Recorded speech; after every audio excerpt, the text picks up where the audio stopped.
하나님의 말씀 누가복음 13장 6절에서 9절까지에 있는 말씀을 함께 교독하여 읽도록 하겠습니다. 신약성경 누가복음 13장 6절부터 9절까지에 있는 말씀입니다. 우리 짝수절은 제가, 홀수절은 우리 성도님들이 함께 읽어주시면 감사하겠습니다. 누가복음 13장 6절에서 9절입니다. 6절입니다. 이에 비유로 말씀하시되 한 사람이 포도원에 무화과 나무를 심은 것이 있더니 와서 그 열매를 구하였으나 얻지 못한지라.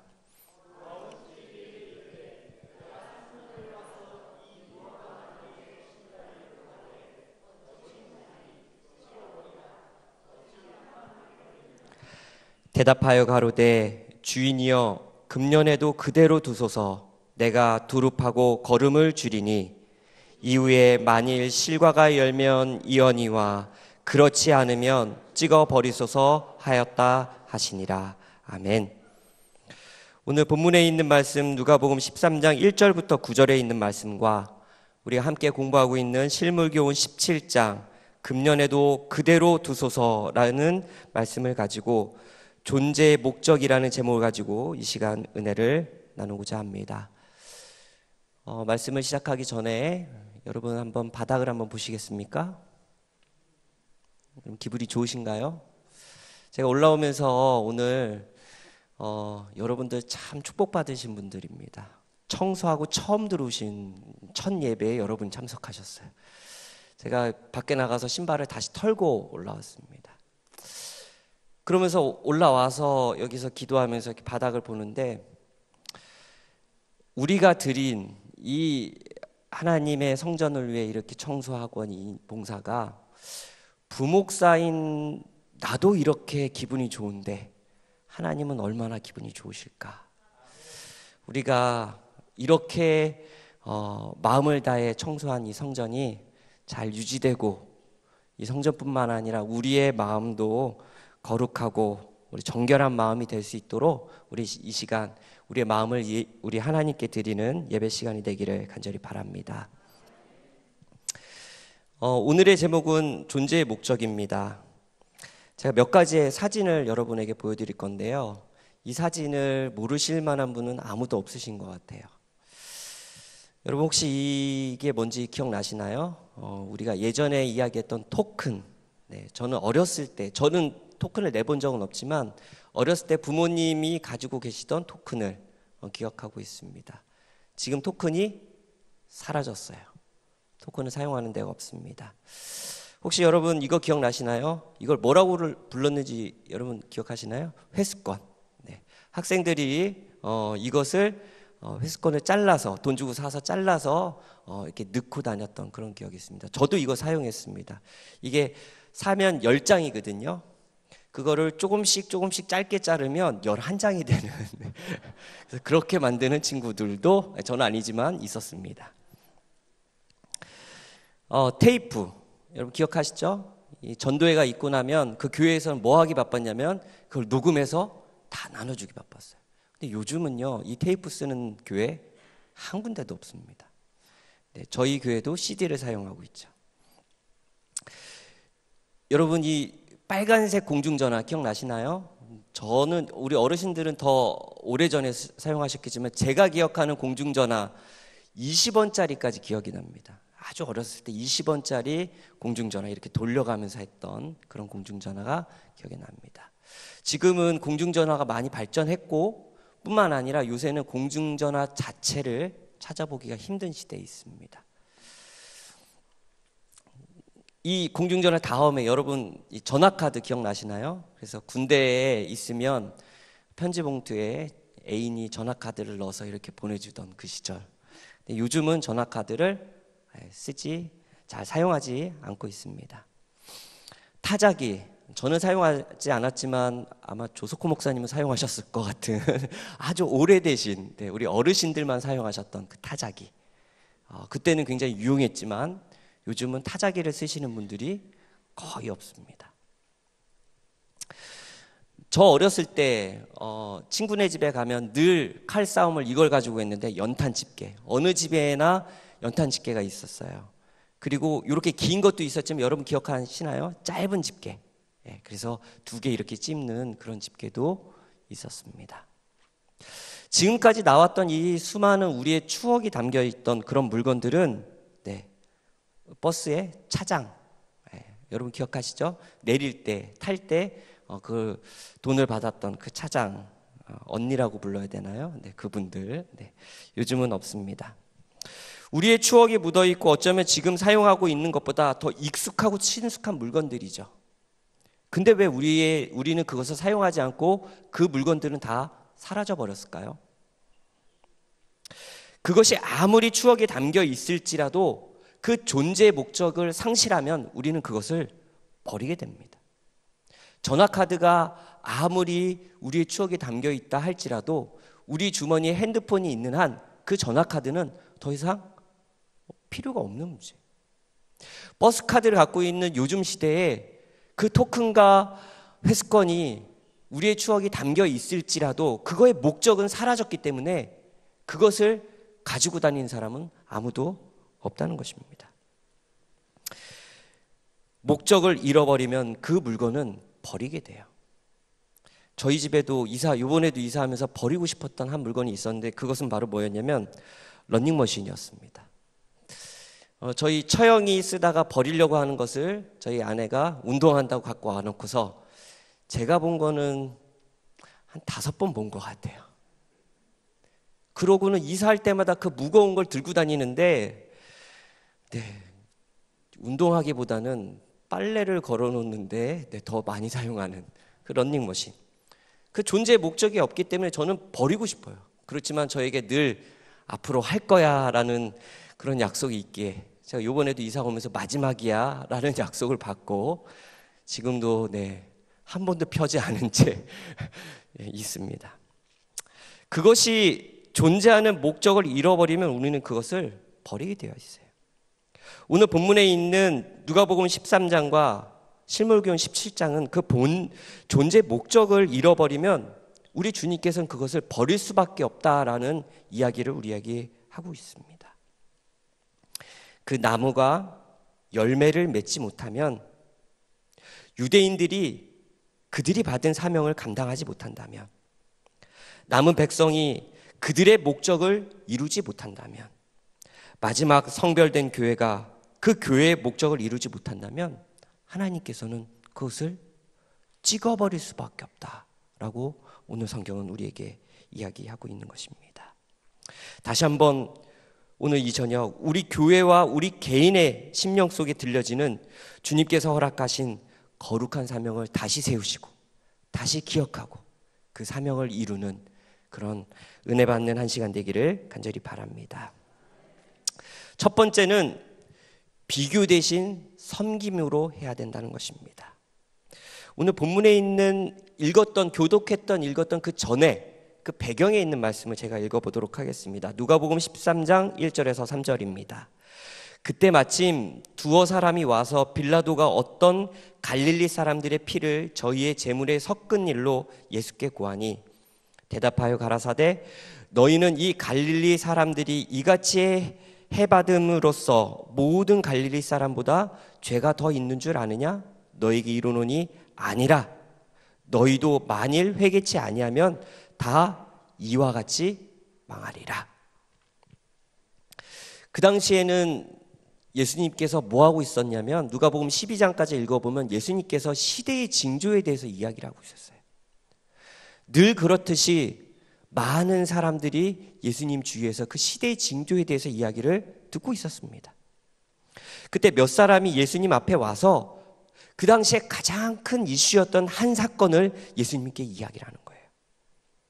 그 당시에는 예루살렘에는 소동이 많이 일어났었습니다. 그 소동이 일어나는 그것을 빌라도는 폭력으로 진압하려고 했었어요. 한 번은 그의 군대들이 그 소동이 일어난 것을 진압한다는 목적을 가지고 어디까지 들어왔냐면 예루살렘 성전 안에 들어와서 갈릴리에서 온 사람들이 하나님께 제사 드리고 예배 드리는 그 순간에 그들을 어떻게 했냐면 죽이게 되었습니다. 너무나 가슴 아픈 일이 있게 된 것입니다. 그 일이 그 당시에 있었던 예루살렘에는 가장 큰 이슈 중에 하나였어요. 예배를 드리는 도중에 군인들에 의해서 죽게 된 그 갈릴리인들. 오늘 그런 일이 있다면 우리는 어떤 마음이 들까요? 오늘 별내교회 예배에 오시던 도중에 누군가가 다치셨다면 우리는 어떠한 마음이 들까요? 마음 아프고 그분을 위해 기도하는 마음이 들지 않겠어요? 근데 안타깝게도 유대인들은 그런 마음이 아니었습니다. 실무경 17장에 보면 유대인들은 봉변당한 자들의 죄로 인하여 이르러 온 천벌로 생각했고 이 사건을 예수께 고한 사람들도 역시 속으로 만족하게 여기며 그 일을 말했다. 유대인들이 그 다친 사람들에 대해서 뭐라고 이야기했어요? 거기서 죽은 사람들에 대해서 죄를 져서 그렇게 됐다 이렇게 이야기해요. 그리고 속으로 실무교는 뭐라고 이야기하냐면 속으로 만족하게 여겼다. 어떻게 예배드리던 사람이 죽었는데 만족을 할 수 있었을까요? 그 당시에 있는 많은 사람들이, 특별히 유대인들은 무슨 마음을 갖고 있었냐면, 요한복음 9장에도 이런 이야기가 있습니다. 9장 1절과 2절에 보면 예수께서 길 가실 때 날 때부터 소경된 사람을 보신지라 제자들이 물어 가로되 라삐여 이 사람이 소경으로 난 것이 뉘제로 인함이니까 자기오니까 그 부모이니까. 좋지 않은 일이 벌어질 때마다 그 일을 그 사람의 죄 때문이다 이야기하는 거예요. 저희 생각에는 저희가 그러한 봉변을 당하지 않은 것은 봉변당한 갈릴리 사람들보다 훨씬 선하고 나는 죄가 없고 그 사람들은 죄가 있기 때문에 그 사람들은 그 죄 때문에 죽임을 당한 거였다라고 속으로 생각하고 만족을 여겼던 거예요. 그리고 그들과 나를 비교하면서 그들을 비난하고 그들의 죄를 예수님께서 지적해 주길 원하는 마음으로 그 유대인들은 예수님께 질문을 드린 겁니다. 우리 제7안시 예수재림교 주석에는 이 부분에 대해서 이렇게 언급을 하고 있습니다. 사고나 불행을 하나님의 행위로 보려는 유혹은 사람들이 하나님을 가혹하고 잔인한 아버지로 생각하게 하려고 애쓰는 누구에게서부터 왔다고요? 사단에게서부터 왔다. 그러니까 우리가 마음에 쌤통이야. 속으로. 그런 마음이 생기는 것 자체가요. 누구에서부터 온 거냐면 바로 사단으로부터 온 거예요. 그들은 나는 의롭고 저 사람은 죄인이라는 비교 의식 때문에 그들은 하나님의 은혜가 필요하지만 나는 하나님의 은혜가 필요 없는 그런 사람으로 그들은 스스로를 단정짓게 되었다는 것입니다. 그 사람들은 벌을 받아 마땅한 사람들이야. 그리고 예수님께서 그들을 정죄하는 말씀을 하기를 기대하고 있었어요. 마치 뭐와 같냐면 우리가 누구에 대해서 험담을 할 때 그 듣는 사람이 같이 험담해 주기를 원하는 마음으로 예수님께 그렇게 질문한 거였어요. 그것은 세상의 방법이고 사단의 방법이었어요. 우리 아이들에게 있어도 가장 무서운 것은요, 비교하고 경쟁하는 것입니다. 그래서 누가 1등, 2등, 3등 그러면요 꼭 4등은 뭐 할까요? 울어요. 이것은 세상의 방법이에요. 경영학 그 용어 중에 제로섬이라는 게 있습니다. 손님은 10명이고요. 10명 중에 우리 가게가 7명을 확보하면 옆 가게는 당연히 몇 명이에요? 3명을 확보하는 겁니다. 근데 옆 가게가 홍보를 잘해서 6명을 확보하면 우리 가게는 당연히 몇 명으로 줄어요? 4명으로 줄어요. 더해서 0이 되는 것, 이것을 제로섬이라고 생각을 해요. 그러나 여러분 기억하세요. 신앙은 제로섬이 아니에요. 하나님께서 만약에 오늘 오셔서 이 별내교회는 성도들이 많으니까 하늘에 내가 12명 데리고 갈게. 그런다면 우리가 얼마나 불안하겠어요. 그렇죠?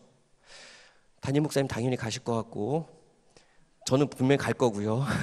나머지 10명 갖고 장로님 2분, 뭐 집사님 3분 뭐 이렇게 나눠야 되지 않을까요? 그러면 우리가 얼마나 불안하고 서로 경쟁하겠어요. 그리고 서로 얼마나 헐뜯겠어요. 그래서 여러분 기억하세요. 하늘은요, 예수님을 개인의 구주로 영접한 모두에게 주어졌다는 사실 기억하는 우리 모두가 되기를 간절히 바랍니다. 우리는 비교할 게 없어요. 그래서 우리는 사람에게 비교를 하는 순간 우리는 상처를 받고 저 사람은 나보다 더 나아, 못됐어, 부족해. 그렇게 우리가 비교하는 순간 우리는 죄를 짓게 되는 거예요. 제가 읽었던 사람이 선물이다라는 책 중에는 이런 이야기가 있었어요. 관계가 고통스러운 까닭은 신에게서만 찾을 수 있는 것을 인간에게서 찾기 때문입니다. 인간은 실수가 전공이고 부족함이 특징입니다. 그렇습니다. 우리는 모두가 서로 협력해야 되고 서로 도와야 될 존재라는 사실을 기억하는 우리 모두가 되시기를 간절히 바랍니다. 저를 한번 따라해 보실까요? 비교 대신 섬김으로. 예수님이 정말 원하셨던 것은 그 유대인들이 그 갈릴리인들을 섬기고 그들을 위해서, 죄 많은 그들을 위해서 도와주기를 원하셨어요. 근데 그 유대인들은 무엇라고 생각했냐면 그들을 비난하고 정죄했다는 사실이에요. 실물교훈 17장에는 이렇게 이야기합니다. 그때의 사람들도 오늘날 사람들과 같이 자기들은 하나님의 은총을 받은 사람들이기 때문에 그러한 책망의 말씀은 다른 사람들을 향해 하시는 말씀이라고 생각하기 쉬웠던 것이다. 이것이 오늘 우리의 모습은 아닌가요? 성경의 말씀을 피면서 나에게 주어지는 그 말씀을 들을 때마다 다른 사람이 떠오르거나 다른 사람에게만 적용되는 그런 말씀은 아닌가요? 이 이야기를 들은 제자들은요, 아무 이야기를 하지 않았어요. 유대인들이 그렇게 이야기할 때 아무 이야기를 하지 않았지만 그 이후에는 얼마 전, 바로 전에 예수님께서는 다른 사람의 품성을 평가하는 일, 그것은 우리가 사람이 해야 될 일이 아님을 제자들에게 가르쳐 주셨어요. 그러나 속으로는 이 갈릴리 사람들이 더 큰 죄인이다라고 예수님께서 이야기해 주시기를 제자들의 마음속에서 있었다는 것입니다. 그런 마음을 예수님이 다 아시고 예수님께서 뭐라고 이야기하시냐면 그들에게 이렇게 이야기하십니다. 누가복음 9장 2절 3절입니다. 대답하여 가라사대 너희는 이 갈릴리 사람들이 이같이 해받음으로써 모든 갈릴리 사람보다 죄가 더 있는 줄 아느냐? 너희에게 이르노니 아니라 너희도 만일 회개치 아니하면 이같이 망하리라. 예수님께서는 그들로 하여금 너희 스스로 마음을 겸비하게 하고 너희 스스로 회개의 마음을 가져라, 그렇게 이야기를 하신 겁니다. 비교하지 말고 너희 스스로 회개해라. 오늘 이 저녁 유대인에게 하셨던 그 말씀이 오늘 우리의 마음속에 와닿아 우리 스스로가 겸비한 마음, 겸손한 마음으로 우리 주님께 나아갈 수 있는 우리 모두가 되시기를 간절히 바랍니다. 사람은 비교에 정말 약해요. 제가 3월 1일 날 이 별내교회에 오기 전에 3월 1일 날 이사를 했고 3월 1일 날 이 교회에 처음 왔습니다. 그날이 화요일이었어요. 김동우 목사님 설교였고 예배가 다 마치고 돌아가면서 차 안에서 아내랑 그전에도 이 별내교회 설교했던 설교들을 아내랑 같이 들으면서 되게 감동을 많이 받았어요. 은혜를 많이 받았습니다. 역시 별내교회는 말씀이 참 좋은 것 같아. 오늘도 너무 말씀이 좋았어 하면서 분위기가 너무 훈훈했습니다. 그러면서 저 스스로도 아내에게 더 많이 기도하고 말씀 준비를 더 잘해야겠다, 그렇게 이야기했어요. 그러면서 아내가 이야기를 시작하는데 당신은 이로 시작했습니다. 모습 자체가 설교하기에는 많이 부족해. 근데 이 사실은요, 사실 먼저 알고 있었어요. 살이 더 찌고 더 무게감 있는 사람이 설교하면 더 신뢰가 가는 걸 저도 알고 있었습니다. 그런데 아무리 먹어도 살 안 찌는 걸 어떻게 합니까? 알고 있었어요. 그렇지? 동의했습니다. 그리고 당신은 설교하기에 톤이 높아. 저도 알고 있었어요. 이야기 많이 들었습니다. 낮에는 내려고 노력 많이 하지만 잘 안 돼요. 더 맑고 청명한 목소리를 내려고 노력하지만 잘 안 됩니다. 여기까지는 제가 마음이 괜찮았어요. 그리고 저도 아는 사실이었고, 그리고 그렇게 걱정해주는 아내에게 너무 감사했습니다. 그런데 문제는 여기서부터 시작했어요. 거기까지는 너무 괜찮았는데 이 한마디, 그런데 여보, 김동욱 목사님 목소리는 여기서부터 들을 때 그때부터 벌써 마음이 확 다쳤습니다. 알지만 그 비교당하는 순간에 우리의 마음이 어떻게 돼요? 누군가 한 명은 상처를 받게 된다는 것입니다. 제 기억에는 그 다음에 무슨 이야기를 했는지 아무것도 기억이 나지 않습니다. 사랑하는 우리 별내교 성도 여러분, 아직도 복음을 모르는 그런 영혼이 있다면 사랑하는 아끼는 마음으로, 그리고 내 옆에 낙담하고 부족한 신앙을 갖고 있는 성도가 있다면 비교와 비난 대신 섬김과 연합의 모습으로 다가갈 수 있는 그런 별내교회가 되기를 간절히 바랍니다. 예수님께서 유대인에게 이방인들의 그 죄된 모습을 보고 무엇을 원하셨을까요? 예수님이 원하셨던 것은 그들을 바라보며 안타까워하고 그 주님과 함께 슬퍼하는 모습을 기대하지 않았을까요? 예수님이 원하시는 그 마음이 오늘 우리 마음에 자리 잡아 우리가 예수님의 마음으로 우리의 성도들과 영혼들에게 비난 대신 섬김으로 다가가는 우리 모두가 되기를 간절히 바랍니다. 두 번째는 기회를 살리자인 것입니다. 우리 교독했던 말씀을 제가 다시 한번 읽어 올리도록 하겠습니다. 이에 비유로 말씀하시되 한 사람이 포도원에 무화과 나무를 심은 것이 있더니 와서 그 열매를 구하였으나 얻지 못한지라. 과원지에게 이르되 내가 3년을 와서 이 무화과 나무의 실과를 구하되 얻지 못하니 찍어버리라. 어찌 땅만 버리느냐. 8절입니다. 대답하여 가로되 주인이여 금년에도 그대로 두소서. 내가 두릅하고 거름을 줄이니 이후에 만일 실과를 열면 이원이와 그렇지 않으면 찍어버리소서 하였다 하시니라. 그 후에 예수님께서 회개를 촉구하는 너희 회개해, 그들이 아니라 너희부터 회개해 라는, 비교하지 말고 너희부터 회개해 라는 그 촉구의 말씀을 하신 다음에 한 비유를 드신데, 그것이 우리가 잘 알고 있는 이 무화과 나무의 비유인 것입니다. 예수님께서 이 무화과 나무의 비유를 드신 이유가 있었어요. 이 무화과 나무를 이야기를 듣자마자 그들의 가슴은 뜨끔했습니다. 왜냐하면 이사야에 보면 그 유대인들이 그렇게 외우고 있던 이사야에는 이 나무를 뭐라고 표현하냐면 이스라엘 민족이라고 표현을 하고 있어요. 이사야 5장 7절입니다. 대저 만군의 여호와의 포도원은 이스라엘의 족속이요 그의 기뻐하시는 나무는 유다 사람이라. 그들이 알고 있었어요. 자기들이 그런다는 사실은. 그들로 의의 나무 곧 여호와의 심으신 바 그 영광을 나타낼 자라. 하나님께서는 그들이 내 선택된 그 나무이며 내가 많은 기대를 가지고 있다라고 오래전부터 그들에게 이야기를 하고 있었습니다. 그 비유를 들은 유대인들은 가슴이 뜨끔했어요. 예수님께서 그 무화과 나무라고 이야기하시면서 너희들이, 그리고 오늘날 우리가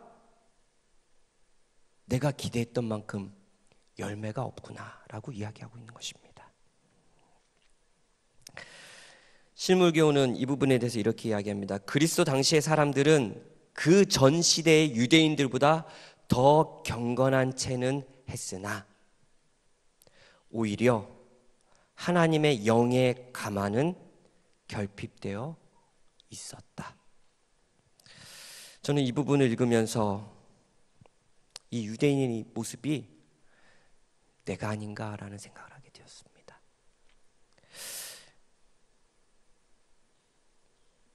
목회를 시작할 때부터 한 해 한 해 한 해 지나가지만 오히려 하나님의 영의 감화는 더 결핍되고 있는 내 모습을 바라보며 오늘 이 유대인에게 하시던 그 예수님의 비유가 제 마음에 너무 깊게 와닿게 되었습니다. 이것이 우리의 모습은 아닙니까?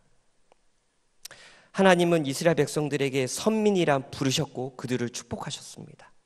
하나님의 거룩한 도구가 되기를 원하셨어요. 그들은 그들 자신들의 존재를, 목적을 시간이 한 해 한 해 지나면서 잃어버리게 되었던 것입니다. 복음을 전해야 할, 예수님을 가장 먼저 알려야 할 그들이 그 선택된 그 목적을 잃어버렸을 때 예수님께서는 그 비유를 통해 내가 너희를 버리리라, 단호하게 찍어버리리라고 이야기하고 있는 것입니다. 사랑하는 우리 별내교 성도 여러분, 그 주님께서 이 교회와 여러분을 선택하여 부르셨습니다. 그 목적을 잃지 않는, 다시 한번 하나님께서 주신, 우리를 부르신 그 목적을 잃지 않는 이 저녁이 되기를 간절히 소망합니다. 실물교훈에 보면 이렇게 이야기합니다. 이스라엘 백성은 세상 사람들에게 하나님을 올바로 소개하지 못했다. 우리도 그렇죠. 그들은 단순히 쓸데없는 물건이 되었을 뿐 아니라 하나의 결정적인, 오히려 방해물이 되었다. 그들의 종교는 사람들을 너무나 잘못 인도해서 그들을 구원하는 대신에 멸망시키고 있었다. 이런 나무라면 찍어버려도 되지 않을까요? 이런 목적을, 존재의 목적을 잃은 나무라면 주님께서 말씀하신 대로 버려도 되지 않을까요? 그러나 성경은 그렇게 하지 않고 있습니다. 과원지기는 그처럼 희망이 없어 보이는 나무이지만 그 주인에게 다시 찾아가 금년에도 그대로 두소서라고 이야기를 합니다. 그리고 그는 주인에게 간청하여 그 나무에 더 많은 애정과 더 많은 손질을 서슴지 않고 심지어 거름을 붓고 자기의 온갖 노력을 다하여 그 나무를 가꾸겠다고 주인에게 약속하고 있는 것입니다. 금년에도 그대로 두소서. 어쩌면 예수님께서 이 별내교회와 우리를 바라보시면서 하나님께 이렇게 중보하고 있는지도 모르겠어요. 금년에도 그대로 두소서. 내가 이 교회와 이 성도들을 더 많이 사랑하고 내 생명을 다해 다 거름이 되어 바칠 테니 하나님, 금년에는 그대로 두소서.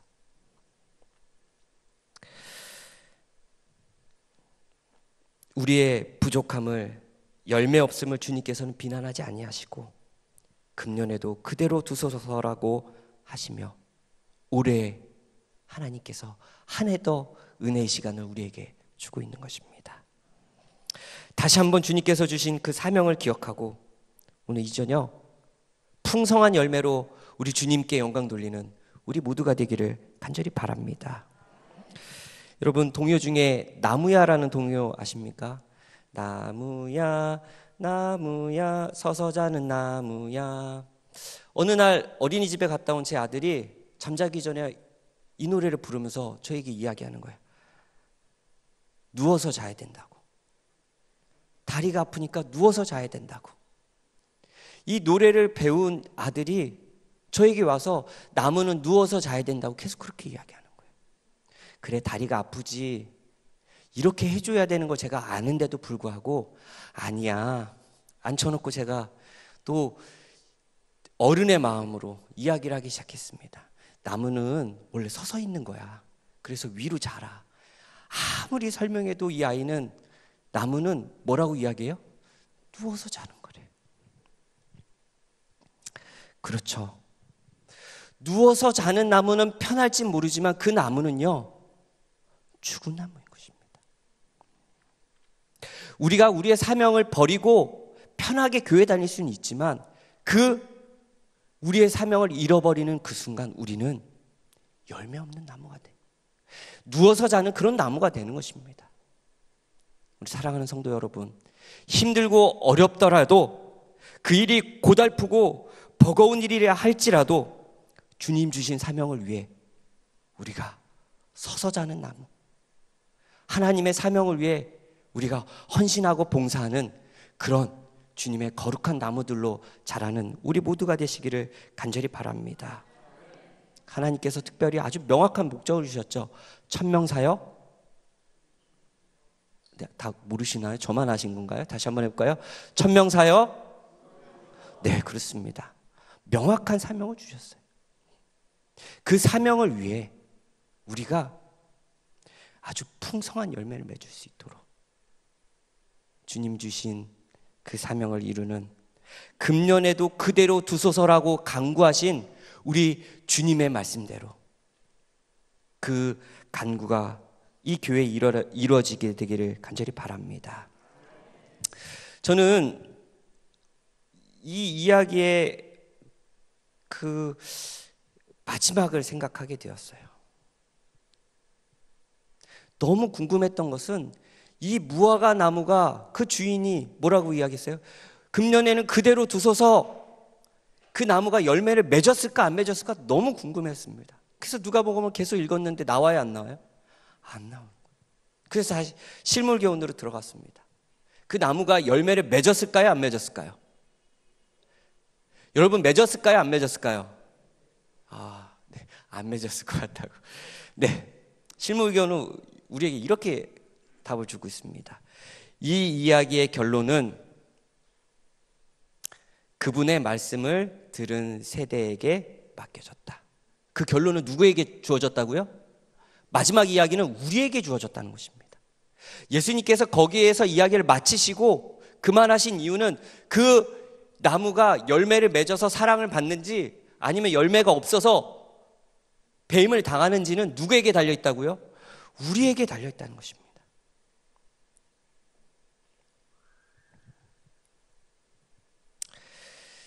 그리고 이 말씀을 아주 깊이 묵상하게 되었습니다. 그리고 몇 가지 큰 은혜를 받게 되었는데요. 그 중에 하나는 그 뒷이야기입니다. 이것은 여러분 오해하시면 안 됩니다. 무화과나무 뒷이야기, 이것은 제가 만든 이야기입니다. 실물교훈에도 없고 성경에도 없는 이야기지만 제가 묵상하면서 상상하게 된 이야기입니다. 그 과원지기는 자기의 모든 정성을 쏟아 그 나무를 가꿉니다. 그리고 그 죽어가던 그 나무가 시간이 흘러 아주 풍성한 열매를 맺고 그 모습을 보고 누가 가장 기뻐했을까요? 주인, 그 과원의 주인이 가장 기뻐하는 모습을 상상하게 되었습니다. 누가복음 13장에 나와 있는 포도원에 심긴 이 무화과 나무 비유에서 그것을 찍어버리라고 사형 선고를 내리지만 그 과원지기가 금년에는 그대로 두소서라고 말하는데 그것은요, 열매를 잘 맺으면 살리고 못 맺으면 잘라버리겠다, 그런 의미인 줄 저는 알았어요. 그런데요, 이 말씀을 계속 읽고 묵상하다 보니까 그런 의미가 아니었어요. 그 말씀에는 엄청난 중요한 의미가 담겨져 있었는데 찍힘을 당할 이 무화과 나무에게 절대로 내가 모든 것을 바쳐서 절대로 찍힘을 당하지 않도록 살리겠다라고 하는 그 과원지기에 우리 예수님의 아주 부단한 애정과 사랑이 담겨져 있는 이야기임을 발견하게 되었던 것입니다. 그 금년에는 그대로 두소서라고 이야기를 해요. 근데 그대로 두소서라고 이야기하는 그 원래 의미는요, 원래 사면하다, 죄수를 사면하다라는 그런 의미였어요. 그리고 제가 이 말씀을 찾아봤더니 그 말씀을 예수님이 직접 똑같은 금년에는 그대로 두소서라고 했던 그 말을 똑같은 말을 하셨는데 그 이야기가 누가복음 23장 34절에 나옵니다. 이에 예수께서 가라사대 아버지여 저희를 사하여 주옵소서. 예수님께서 어디서 하신 말씀이죠? 십자가에서 그들에게 사하여 주옵소서라고 이야기하셨던 그 사하여 주옵소서라는 그 단어와 그대로 두소서라고 하는 그 단어가 같은 단어였어요. 제가 확신하건대 이 말씀이 같은 단어, 예수님이 하신 말씀을 보건대 분명히 이 나무는 풍성한 열매를 맺게 됐을 거라는 사실을 알게 되었습니다. 사랑하는 성도 여러분, 우리 주님께서 오늘도 여전히 우리를 위해 금년에도 그대로 두소서라고 우리를 사하시기 위하여 중보하고 있다는 사실 우리가 꼭 기억하게 되길 간절히 바랍니다. 오늘 마치면서 나무의 이야기를 하려고 해요. 하나님이 아담과 하와가 죄를 짓고 나서 에덴 동산 한편에, 그 쓸쓸해진 에덴 동산 한편에 이런 아주 작은 묘목을 심으셨어요. 그리고는 천사 한 명을 불러다가 야, 이 묘목 넌 딴 거 하지 마. 이 묘목을 잘 지켜. 그리고 한 100년이 지난 다음에 하나님이 또 오셨어요. 야, 이 묘목 잘 자라고 있니? 하나님, 저 다른 사람들 도와주고 해야 될 일이 너무 많은 것 같아요. 아니야, 넌 딴 거 하지 말고 이 나무만 지켜. 그 묘목이 100년, 200년 지나서 자라기 시작했어요. 어느 날은 예수님이 오셔서 하나님께 물어보셨어요. 이게 무슨 나무냐고. 도대체 얼마나 중요한 나무길래 한 천사를 이렇게 오랫동안 지키게 하냐고. 그랬더니 하나님께서 나에게 목적이 있다. 이 나무가 너무나 소중하다고 이야기하신 거예요. 그리고 몇천 년이 흘렀습니다. 그리고 그 하나님이 심으셨던 그 작은 묘목은 자라고 자라서 아주 울창한 나무가 되었어요. 그리고 그 나무 앞에 누가 지나게 됐냐면 어느 날 예수님이 지나게 되었어요. 그래서 예수님이 속으로 이렇게 생각했어요. 저 나무, 하나님이 그 오래전부터 준비했던 저 나무. 근데 그 나무는요, 무슨 나무였냐면 뽕나무였어요. 누가 올라간 뽕나무였을까요? 우리가 다 짐작하듯이 삭개오 올라간 그 뽕나무였어요. 삭개오가 예수님을 만나게 하기 위해서 하나님은요, 삭개오가 태어나기 아주 오래전부터 그 뽕나무를 심으셨고 그 복음을 받아들이고 그가 회개하고 다시 돌아올 수 있도록 그 나무를 준비하셨던 것입니다. 사랑하는 성도 여러분, 그렇게 작게 쓰임 받더라도 하나님이 주신 그 뽕나무처럼 우리의 사명에 충성을 다하는 우리 모두가 되기를 간절히 바랍니다. 그 일이요, 작든 그 일이 크든 간에 하나님은 우리를 부르셨어요. 그리고 하나님의 복음을 든 하나님의 구별된 백성으로 이 자리에 앉혀주셨습니다. 우리 이 교회가, 그리고 우리 개인이 주님의 사명을 다하는 날까지 우리가 죽도록 충성하는 그 뽕나무 같은 주님께 거룩함으로 귀히 쓰임받는 그런 모든 성도님이 되시기를 간절히 바라면서 오늘 말씀을 마치겠습니다.